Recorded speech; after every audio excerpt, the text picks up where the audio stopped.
Кирамет, көкке узана ақ минаре. Böyle güzel diyarlar var mı eken dünyada?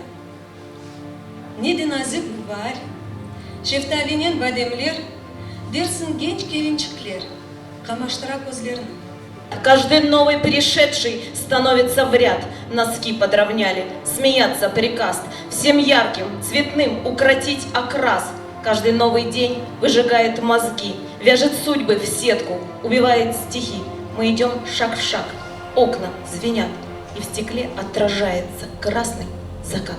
Меня убейте, верните мне детей. Степь за окном все та же.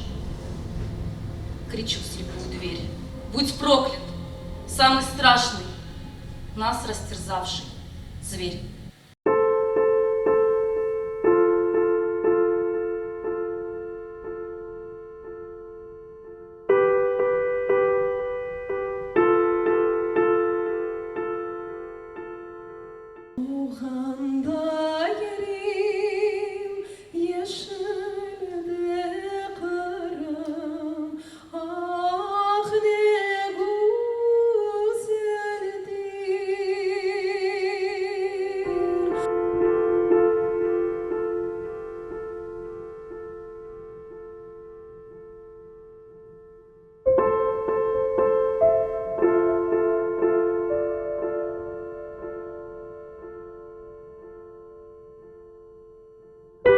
Кечкен халқымыздың тарихында олып кечкен вақиялар эпіміздің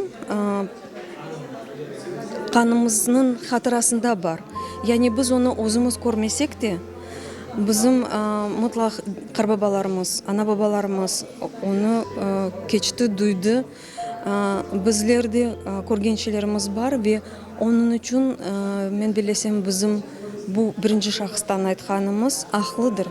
Бұңа біздің ақымыз бардыр, ве біз белки де кечміштегі олған шелерін айтсақ та, біз оны өзіміз көргеніміз ке бола. Это рассказы, созданные на основе реальных историй, которые происходили с моими родственниками или с людьми, с которыми просто сводила судьба, и они мне рассказывали.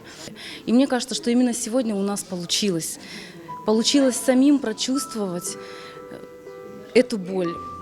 Мы смогли выразить как свои переживания, так и надежду на будущее. Бүгін инсанлардың көзлерінде көз яш көргенде баяға ағыр еді оқымаға, чөнки дуясың оларының жүрек ағырысыны, оларға олған тесіріні дуясың. Бұл қараманлар бір кереде жанланып яшамаға башлайлар сенің яныңда, ве баяға ағыршый. В очередной раз убедилась, что слово – это великое оружие. Слово этих трех великолепных поэтов, оно не просто потрясает, оно проникает сквозь сердце и прорастает в родную землю их любовью к этой земле. Я горжусь тем, что среди нашего небольшого народа такое огромное количество талантов.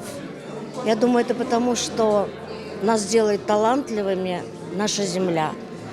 Sağ olsunlar bizim yaş şaircilerimiz, ular özün icadından onu көрсетebilirler. Biz nasıl yaşadık, anda sürgünlükte nasıl biz kayıttık, bu şeyler nasıl gelip bunda konduk da bu bizim yerimiz, bu yer benim degen bu mevzu pek yüksek.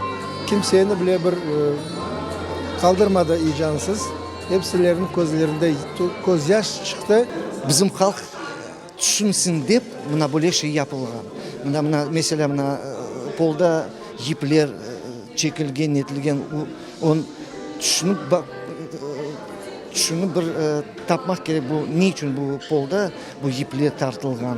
Sonra çimidan torayında herkesge böyle bu vысылка, bu evge kayıtı, Kur'an var, kahve var. Kızlar pek maşallah yaxşı düşünüp taptılar. Hem de her şey anlaşıldı.